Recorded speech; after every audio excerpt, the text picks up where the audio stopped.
the season finale of This is Caught Up. Is body count important? Oh my gosh. I don't give a damn. I don't give a damn. Okay. We're in a very sexually advanced era. So to sit here and be like, oh, you have to have this amount of body count. This is how it is. I'm sorry. Now if that's what you would prefer, I understand that, but don't come with that expectation. It's not realistic. Take that as short, real fast. I'm gonna double back. Yeah. If men can have a high body count, I feel like it doesn't matter. Because at the end of the day, I feel like a person can have 20,000 bodies and still don't know how to hunch. Ooh. That don't matter. With that being said, I think the important of the fact is as long as you're honest with the person about your body and you getting tested and you don't have no diseases. If you do, you should tell the person. Nothing wrong. Right, be honest. So if you're gonna have a high body count or don't regulate it, whatever the terms are, just make sure you're safe with it. Yeah, I'm gonna play devil's advocate real quick. No, because we always say if you do have any anything like that, make sure you use a partner, right? But the thing is that we don't talk about the stigma of talk about sexually transmitted diseases. And we talk about how saying that first thing or we all know somebody that don't got chlamydia or got something and it was got broadcasted around the entire campus. We don't start calling a community coochie. Did I lie? No, did I lie? No, did I lie? no. So that's what I'm saying. So if you're gonna sit here and ask about body counts, please know your status and also understand that you cannot use the stigma of STIs and STDs to make somebody feel bad about their sexual experience because people are bugging. Not everybody clean.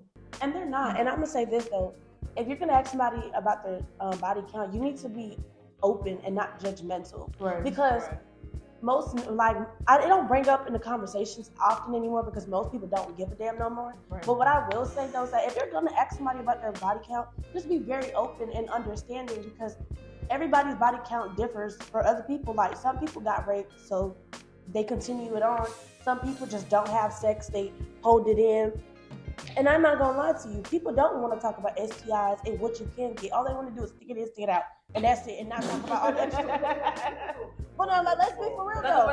Let's be for real though. Everybody else want to talk about how good it feels to have sex, but not what comes with having sex. Soul ties, the STIs, the stuff that you can't get. Unplanned pregnancies, That abortions. would be scary. That would be Plan Bs, birth control. Crazy. Plan B's fuck with y'all's hormones. Stop popping them. It's not good. It's not. It's It messes up your period, y'all. It's not even just that. Plan B, they don't work unless you not ovulating. You know that, right? The audience. You can't sex itself is a whole education that you have to learn your own. I can't really give an answer for body count because it's really just a desire. If I found someone and they have the right headspace and I went to them, but they had a high body count, could I really ban them from having a desire that everything has? You gotta think about that. And that's on period. I like that one right now. Okay. That was deep. First of all, with body count, y'all have to be honest and be for real. Hold on, let me tell you. So I don't know why dudes be tripping of a girl having a high body count when they themselves have a high body count. It's bro, y'all in the same predicament. And then get mad at me when I tell you mine. Then some dudes get mad that you have a low body count, but you don't know what you're doing. Oh yeah, that is. So now they mad that you don't know what you're doing because you don't only hunch 3 people. When they they done hunch the whole entire damn campus. How do y'all feel about dating long relationships? Don't do it. Hold on. No, I gotta say this one because I had a situation like this happen to me. Oh. Listen, y'all, I gotta tell you the story. It's gonna be short, but listen. So I was talking to the dude, whatever the hell we were doing. Me and you out here boot up every night. I'm always in your room. We chilling. You know what I'm saying? You cooking for me. The food was good though. We doing stuff. You know what I'm saying? But then you're telling me, oh, but I don't want a relationship. Oh, I don't want a relationship too. Stop. So let's stop doing what we're doing. Let's cut it, because now that's where feelings get involved. If we only sneaky linky, you need to text me link. Sure. Literally. Come to my room. We do what we do and dip. dip. Right, yeah. Or like, but there's some people who can have people they have sex with, but they can be friends with, and then they don't care, because in my past I've had friends that I was like, okay, cool, we know what we doing. But you're doing all this extra stuff, you catering to me, massaging my feet, rubbing my back, all this extra stuff, and you saying you don't want to be with me? Wait, so he needs That's a delusional. title? Huh? He needs a title to do those things with you? Whoa, where are you coming at this? Ooh, that's in my side. Oh! I asked you. It's not about the title. Wait, I ain't gonna lie, I kind of want him to land that. Yeah, me too. I want to know Wait, it. I asked, do you need a title for him to do this? What I mean by that is like, I'm not saying you're wrong for wanting those things, but it's just, when you want a title as something, you're putting an expectation. And when you don't get that expectation, you're disappointed. Wait, let me counter that with a question. So if a title doesn't matter, right? And there's certain standards that we don't need for a title. It's like, if you think about it, we as people put titles on everything that we do.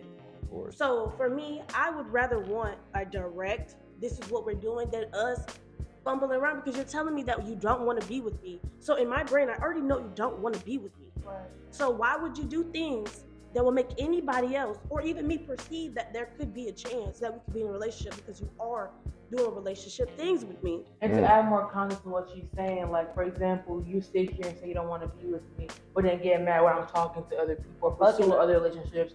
Or you sit here and I tell you, well, in order for me to do this and the third, I need to be your girlfriend. Well, you're like, well, I just need you to take care of me. Yeah, but that's girlfriend duties. I'm not your girlfriend. I mean, okay, Like I said, I hear you. so I'm I hear gonna put in a clear context. You wouldn't want your girlfriend to tell you, oh yeah, I want you to change the oil in my car. I want you to take me out of dinners every weekend. I want you to buy me this, and this, Louis, Gucci, Yeah, that has happened. Birkin if you need to. But the thing is that when it comes down to certain context about certain friendships going into like a misconception of a relationship, you have to be open and honest, saying, oh yeah, I want a relationship. Yeah, you catering into the stuff that you do to pursue a relationship. But if, oh yeah, I'm not ready for a relationship, I'm not doing this, and this as a relationship stuff, then stop trying to sit here and tell me, oh yeah, let me take you out to dinner. Let me rub your feet. I'm gonna cook for you. Oh, here's a gift. Like, you just gotta stop sitting here and making it seem like, oh yeah, we're not together, but I could do it though. You can't go around talking to other guys. But basically, that's not really a title. That's just honesty, because he lied to you the whole time, giving you a false reality. But that's the problem. That's the problem. But the question is, when will it actually stop? I want to hear what she got to say. But if he gave you what you wanted, what would change? So with this conversation that I'm hearing, I believe it's all about like understanding and boundaries in place, and have like some values that match towards each other. If my values don't match you, then we can stop wherever this is. I can do my own thing. I'm not just going to be solely invested into you if you ain't going to give the things that I want as well. It's not all about like the title, oh, I have a boyfriend, or I have a girlfriend, or I have a little whatever. Little situationship. It's all about that understanding with two people. Dealing with like certain folks, even without a title, right? So like, especially with like me personally, I know that if I would do it, I have to really accept the fact that she's probably going to have feelings invested because I'm doing relationship things. Like, I have to accept the fact. With that being said, if I'm doing those things, me personally, I want a relationship probably. Like, no, I ain't gonna lie, because it's like at that point, like, I'm starting feeling you too. So it's like, you know what, let's go. And to like add on to that, I feel like the more time, I feel like people always discuss that though. The more time you spend with people, you're sharing like each other's like intimate secrets, talking deeply, looking for each other, which is crazy. All that is instinct. Like all of that, all of that is like you're constantly in this space of like accepting and receiving affection. Over time, you're going to grow affection as a person. You're going to like eventually want something more serious and want something more dedicated to the person. I think we should be saying like this that because like that's reality. Like if I spend time with you every day, at some point I'm like, you know, what is it? Well, like, no, let me hit them up. Like, you're gonna look forward. They're gonna become part of like your daily routine where you want to look forward to spending time with them. Of course, we say those boundaries that they're like linked, like having sex with somebody every day or whatever. It's not crazy. Every day, crazy. That should be so good. And then on top of that, it's good. You're cooked. That's their own person though. Like people situations are different, and people's boundaries are different, and what they want to invest in are different. So y'all probably just didn't match. Yeah. And see, the one thing about especially dealing with someone who don't want a relationship, but caters like your emotion, your mental, your emotional, your physical state. That also going to how you say overpower a female to like their emotional state. Say, oh yeah, he cares about me. That she does this and this. It's the simple fact that if you know you're not mentally ready for something or emotionally ready, physically, it doesn't matter. If you're just not ready for doing a relationship, don't feed into it for somebody else. Just to satisfy your time, your effort, energy for everything. Hold on, I'm gonna say something about that. I will feel like most people who will do that are insecure and have things that they need to work on in themselves. So they will keep themselves in this repetitive cycle because that's what they're used to. And no, like, hear me out. If you're the type of person that multiple people have said that you're the type of person to talk to somebody, give them false hope, and you know that the second is about to get serious, you cut it off, I feel like that's something that you need to fix within yourself. Take out being in a relationship, take out hunching people, take everything out. What are you able to give within yourself at this point? You're like an empty soul, low key. Depending on the situation in person. I hear you 1,000%, but the word insecure is not the one I would use to describe that, because I would say definitely need some soul searching. Definitely need to be by yourself, discover your boundaries, what you need to do in a relationship, how you are in a relationship, things that you don't and you want, you or do not want, whatever I'm trying to say. But I wouldn't use the word insecure, but I do definitely agree with you that there is something that you're like, because I think it might be like a lack of commitment issue. That might be a lot deeper than that. Go to therapy.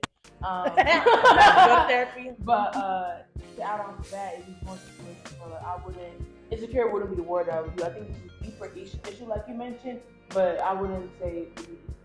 Well, before I'm gonna let you speak. I would say for a specific person or a couple people that have fell into that, it would be insecure. Okay. Valid. So I agree. Like, not everything is gonna fall into insecurity, but only speaking on a specific situation I've been in from That's fair. It was definitely insecurity. That's fair. After the conversations I'm having with you and kind of really understanding where you're coming from, you're insecure. And it's okay, baby. It's okay. Figure it out. That was a personal note right there.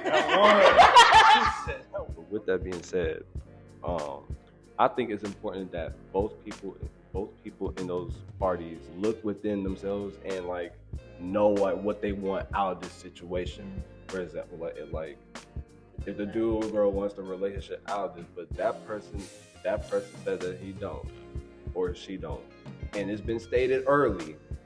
I ain't gonna lie, you're gonna have to stand on business and like just dip out of that situation. You're right, though. I will also say, stop being delusional. Do not be delusional. If he said he don't want you, or he says what he wants, and you just ignoring it, Adding your little sugar, your little twist. Nigga ain't gonna change. He don't want you. It's not gonna change. Sometimes people just need to face reality on some things that. If it do, saying that he's dead ass. That- Even though his actions might contradict that. Once he said it. But I tell people this. A man only has to tell you one time he don't want you. A woman will have to tell you only one time they do not want you, because the first thing that they said is more than likely what they want. Sometimes. Because some people be all afraid and scared to say, oh, I'm scared to say my feelings. No. When a man says he don't want you, like, I've noticed this. You can have everything a man wants, everything a man should want, catering, but when a nigga don't want you, do not want you. Let it go. And he don't even have to say it, or she don't have to say it. You can just tell by, you can't tell by the actions. You can tell, by their actions, they can do it. Because that's how this whole label stuff starts getting twisted. No, some cases their actions can tell you they don't want you. I ain't saying in general all the time. I'm just saying in some cases their actions can tell you that I don't want you. But then you got people who be trying to act nonchalant. They're really not nonchalant. They're just big ass teddy bears that want some money. For real, no. Let that person tell you to the face. Let them look square in their face and say, "Hey, Bookie, I don't want you." Then okay, cool, pack your shit and go. You'll tell somebody, a person will tell you that they don't want you, right? But every single time you present the opportunity to let them know that, hey, we can just break it off here, they be like, oh no, we can stay here, right here. You know, you just don't want to. Then that's your responsibility to get up and go. That's your. Then that's you. I ain't gonna lie to you. I was delusional before, trying to beg somebody to stay. No, not trying to beg somebody to stay because I was okay with it. Mm-hmm. But I didn't understand. I didn't comprehend at the time why you didn't want to go further. Mm-hmm. And then until I realized and took a step back, I was like, oh baby, I dodged the biggest fuck. I'm grateful. The way they show me, they should still dating and shit. Social media is normalized. Relationship goes. Being happy 24/7. I was gonna say being happy 24/7. I think in society we have gotten very, very comfortable with being happy. Like the idea of being happy 24/7. So when it's not always the honeymoon phase, or when we're not always happy with something entertainment, all of a sudden it's like because we're unhappy, we should just break up. But no, this could easily be a conversation. Me personally, and I'm gonna say this, and it might come off wrong, but let me iron that a little bit. I like conflict. Not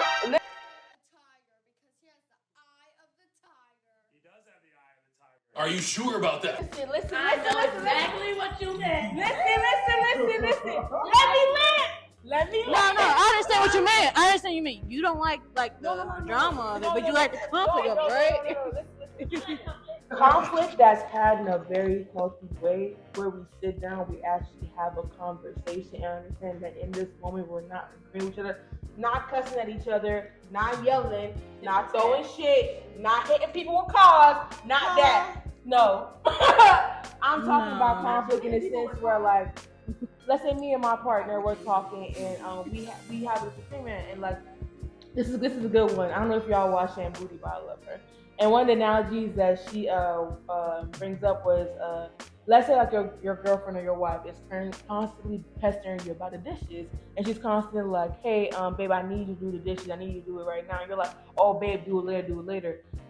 To you, you're like, I'm just gonna do it later. But for her, it's like she feels disrespected because you're not doing it in the time where she needs you to do it. So therefore, you're not listening to her. Mm-hmm. So now she's like, babe, you're not listening to me. Over time, like not just in that moment. Obviously, it's gonna be a gradual build up. But over time, she's gonna be frustrated because she's gonna start thinking, well, whenever I tell him to do it, he doesn't want to do it. Whenever I ask him, he doesn't want to do it. Like it's always an issue for me to get him to do things I want him to do, or things that I need for him to do. So to you, you're just like, I just don't want to do dishes right now. But she's like, I want it done right now so I can move on with my mental note.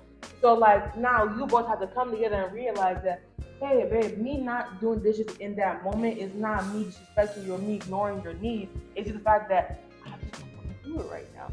Then you can communicate back to him and saying like, you know what, I understand what you're saying, but when you don't do those things in that moment, it makes me feel disrespected. That's exactly healthy conflict, not the crazy kind. So as I'm saying, like when I say I do like conflict, that's what I mean. Even with my friendships, like there's certain friends where like we was going at it, like verbally, like we was going at it, and to this day, you'd be surprised how we're still friends right now because we sat down, put on our big girl pants, and then realized that, hey, I value you more as a friend, and I want to go close together. We cannot let this conflict go past us. But one thing I will not stand for is pretending like a conflict does not exist. I will not do that with you. We can beef, we can argue, yell at each other, all that crazy stuff. Cool, fine. So I thought that's you expressing yourself. That's how you want to express yourself. That's fine.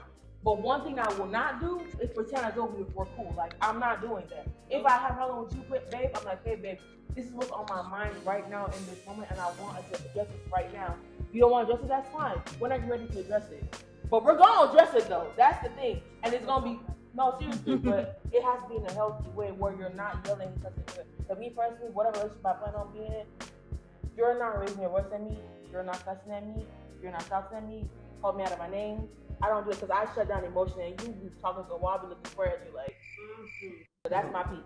And with that, just to add up to it, it's okay to agree to disagree. Yes. But another thing that I've been seeing on social media that has been normalized, well, two things.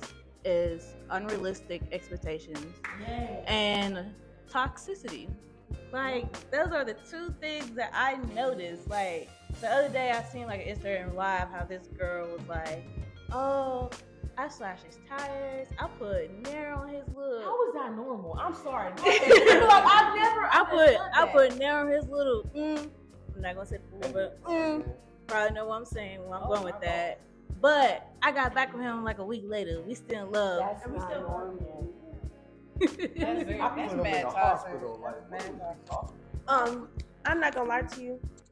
Something that I find on social media that like gives this false narrative. I hate when people feel like you always gotta post about your relationship 24/7, or like if they know that you have a significant other that you always like you have to make it known on your social media platforms. I feel like happy in private means the best, because I literally was in a relationship for a very long time that everybody knew about.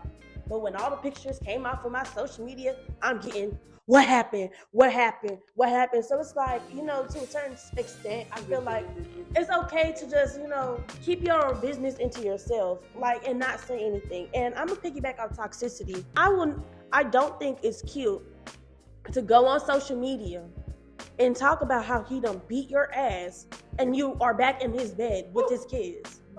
That is not cute. And I don't like. And that's not conflict, y'all. That's toxic. That's toxic. Yeah. And like, and I feel like, and it's what bothers me the most is that females and men feed into it, and they think it's sexy. They be like, and the only thing they will ever talk about after the conflict, no matter what the conflict is sex. Oh, the sex was amazing. We had makeup sex. You saying that your life is not important, because if a man is whooping my ass every day, and then all of a sudden I'm giving him a reward for whooping my ass, it's just like, what?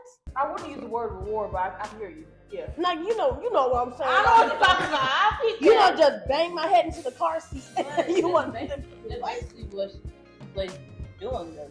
Rewarding somebody. Or you communicate only with sex, that's communicating with your word and thinking straight. See, one of the things that like I'm gonna piggyback off you with the whole hey whooping my ass.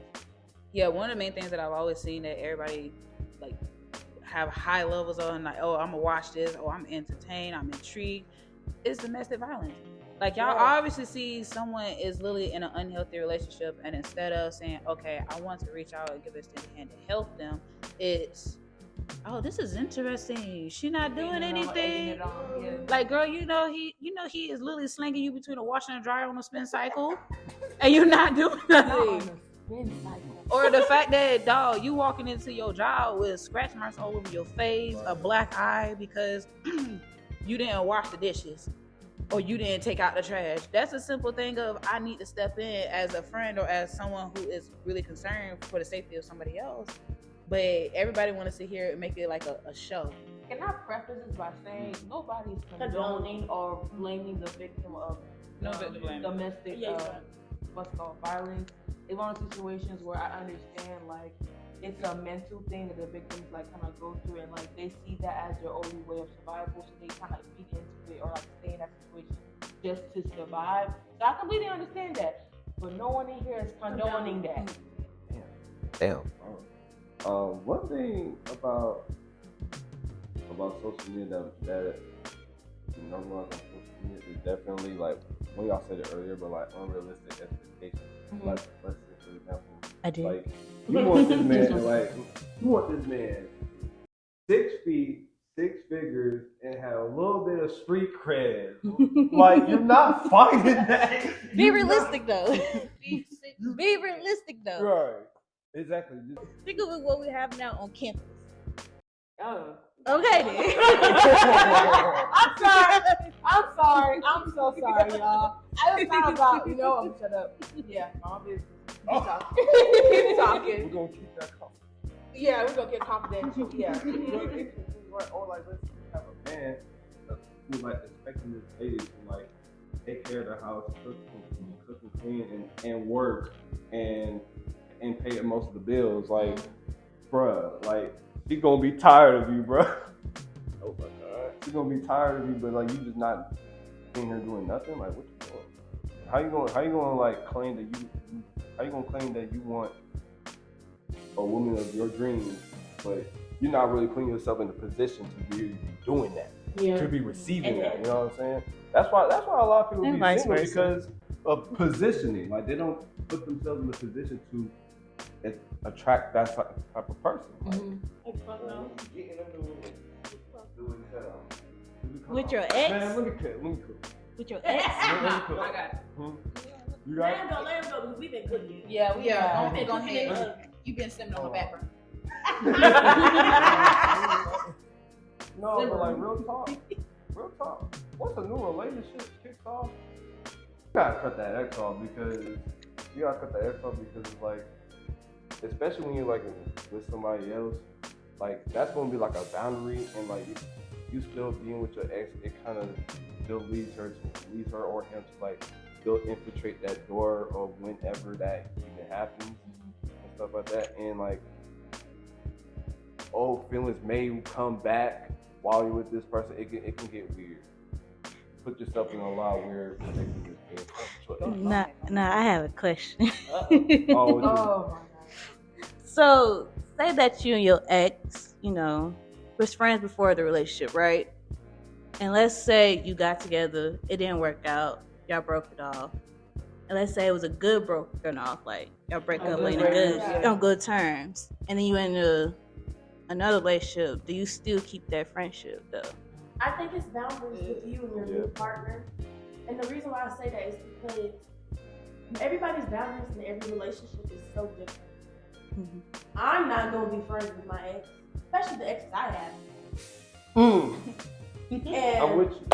my significant other, I would not want them to be friends with their ex. And the people that I have dated, absolutely not. So I would say this though, it's about having the conversation with your now boyfriend, be like, hey, listen, I do have an ex that we were friends before, and I feel like what starts an argument we were friends before we got into the relationship, and I don't understand why we need to stop being friends. I also feel like you gotta also be understanding of your partner having that boundary and being uncomfortable. And even with you, like you have to be understanding, like, hey, I am in a new relationship. And then, like, relationships are really give and take, depending on what it is. And I feel like to respect your partner's boundary, you're gonna have to be like, okay, I'm gonna have to fall back a little bit, cut, ties or cut communication. Like, you can't do the certain things that you could do when you would work with this person. Like, you cannot be on the phone with them every day or texting them every day to a certain extent. Like, you know what I'm saying? Like, doing those little things. But I also feel like if your significant other is okay with that, still put in place boundaries. So there's never no, I need to go through her phone or I need to check this. No, he could be like, oh yeah, I trust her. She has her own boundaries up.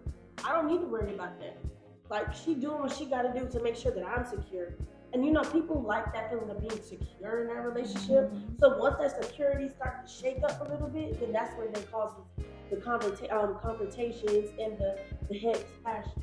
So, end goal. To honestly answer your question, I would honestly just have that open conversation with my partner and let them know, hey, I'm still friends with my ex, and I don't want to sit here and be like, okay, that's it. That we nip that conversation in the bud. But when it comes to if I'm still friends with my ex, honestly, I'm not fuck that shit. But if I'm still friends with my ex around the time I have a new partner, I'll have that open conversation with them. And if they sit here and say, oh, well, I'm not comfortable with that, when I'm like, okay, well, I will have another open conversation with my ex and say, hey, I'm not going to disrespect my partner. I'm not going to sit here and make them feel like, oh, they're not secure because they have to watch their back.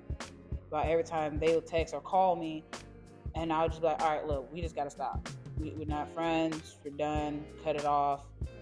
And I mostly will try to tell my partner each time that, yeah, I have nobody else I'm talking to. It's just you.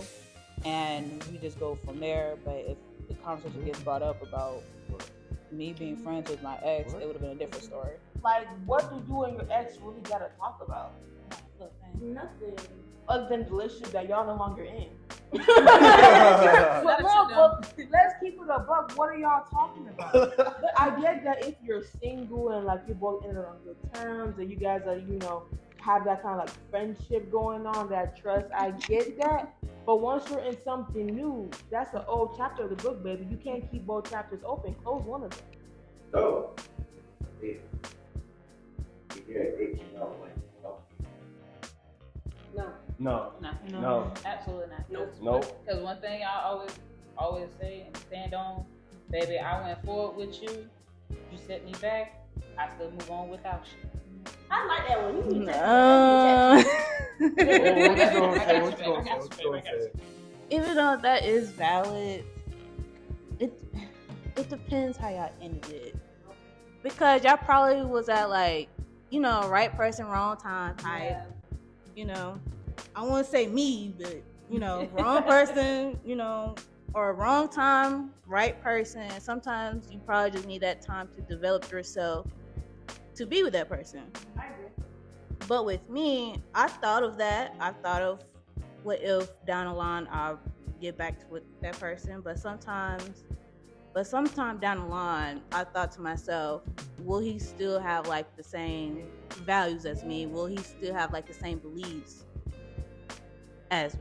And to add more to that, I think you forget that over time people change. Mm-hmm. And I was not the same person I was 6 months ago or 2 years ago. And so I can't expect an image in my head of what a person was to still be that years to come. Does that make sense? People change, people evolve. That's why I'm personally saying no, because with every relationship that I've been in, I give it my all. So if we're not together anymore, you cannot blame me for nothing. So there's nothing you can say, nothing that you can do to ever try to convince me otherwise or say that, oh, right person, wrong time. No, baby, it just didn't work. Like, that's it. Like, it just didn't work. Let's give it a buck. So, no, I don't believe in going back to your exes. There are some stories, people who have gone back, and it can end up being a beautiful fairy tale. Mm-hmm. Is that for sure for me? I don't know. I don't think so. But that's my own personal reasons why for not believing in going back to exes. People change. I can't expect that of you. That's too much responsibility. For me, I would just say a maybe, a we'll see. I can't fully understand. I'm not saying I'll leave room. I'm just being like, open to the idea.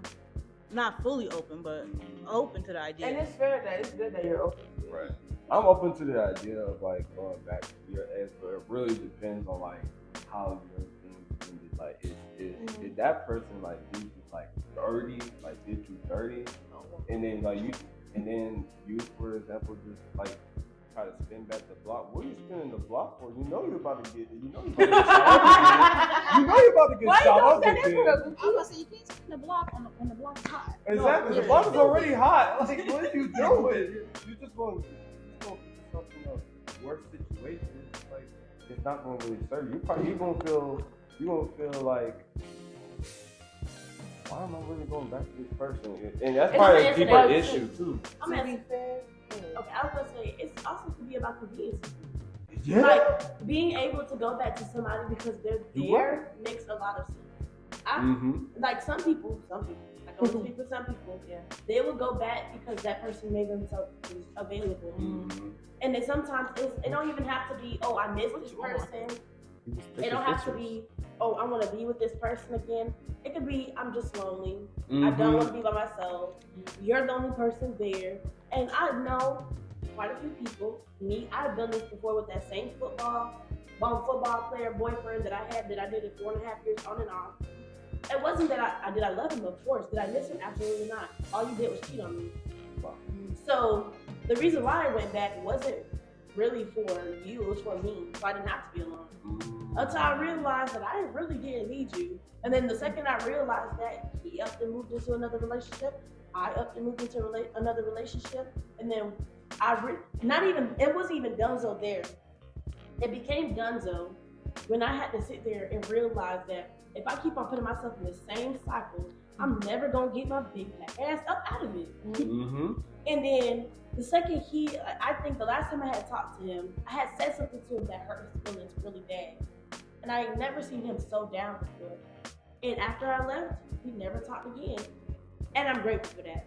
Because it broke me out of my cycle. It broke me out of my cycle and it pushed him forward, it pushed me forward, and I wouldn't be here if I didn't or he didn't break that cycle. And to add on to that, another reason why people stay is because it just hope that it gets better. Yeah. Like there's always that like small party that just hope that things get better. I wouldn't say it's Delulu. I would just say that it's just reality in a sense. For like, if you love someone so much, and there's this strong emotional connection that you just like, I just love them. I just don't know why. You're gonna know why. But it's one of those situations where like you just hope that it gets better. They understand you more. They communicate more. They love you more. They hold you more. They don't throw things at you. Don't hit you. There's that hope, that possibility, that there's a small chance that they will actually do a fucking. And the thing is that 9 times out of 10 is not always the case. So I think that's the reason why, another reason why people always go back for convenience is just the hope that things will get better, and that's not always. It's hard to let go. It's really hard to let go. I'm not gonna lie to you. I was depressed for 2 years after that relationship. Yeah, and I'm talking about with the little scrawny one. Not that 4.5-year one didn't make me shed a tear for shit. Damn. But that little 6-month relationship I had, maternity. it was only 6 months. When you said we were together for only 6 months, and I was depressed for 2 years. And I tell people this as well. When somebody leaves you in a state like that, where you don't know, I cried for 2 months straight, and then I was finally okay. Then he came back into my life, and I wasn't okay. And I realized that he would pop up in my life at the worst times, meaning when I'm finally okay. Yeah. And then it set me back. And it kept on setting me back. And it kept on setting me back. And it kept on setting me back. And it kept on setting me back because I was allowing it to set me back. And everybody made fun of me for, Emily, you gonna let that little ass boy hurt your feelings like that. It wasn't about that. It was that I loved him. Yeah. And I wanted it to work. And that sense of hope kept me going. But it also broke me the fuck down as well. So once I let go of that hope and let go that it probably will never just work out, I flourished. And I met somebody I'm madly in love with. And this person treated me exactly how I wanted to be treated. And that they pissed me off. But they didn't give me. But one thing I would say is that their love was never false. And that means so much more because you will never realize that the person you will find is the one that you would have never thought about. So I said, sometimes your ex do work out. But sometimes the next person or next couple people, or whatever it is. Because it's valid. Like, it'd be a couple of frogs in there. You go through a whole bunch of leapfrogs to find your damn prince. You see what I'm saying? So it's kind of just like, you will find somebody, even if it's your ex or not, that's going to cherish the ground you walk on. Vice versa. I'm Steevo. I'm Mitchell. I'm Chia. I'm Mimi. I'm SJ. You know, OG Bubbles. And this has been If you enjoyed this episode of Caught Up, you can check out more down below and some of the other videos on the channel. Also, hit that subscribe button and hit the notification so you can always watch Caught Up and just more live content. Hope you guys enjoyed. Have a great day.